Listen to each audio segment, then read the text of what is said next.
bersama-sama menghitung mundur dimulai dari 3, 2.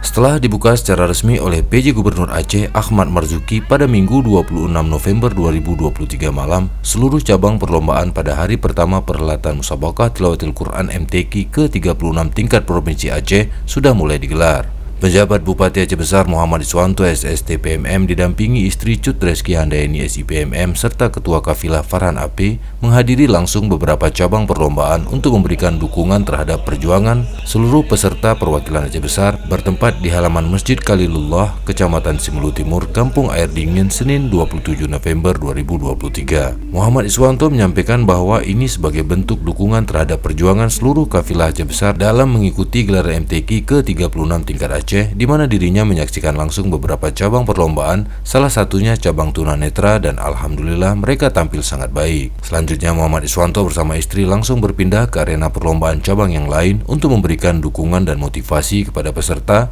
dan ia merasa peserta yang tampil telah mengerahkan seluruh kemampuan terbaiknya untuk meraih hasil yang diinginkan. Dirinya berharap peserta dari Kabupaten Aceh Besar bisa memperoleh prestasi yang terbaik di setiap kategori yang diperlombakan. Ia berharap lewat dukungan dan doa para peserta bisa membawa hasil yang terbaik di ajang MTQ ke-36 ini. Mereka sudah tampil dengan segenap kemampuan mereka, semoga apa yang kita inginkan bersama bisa tercapai.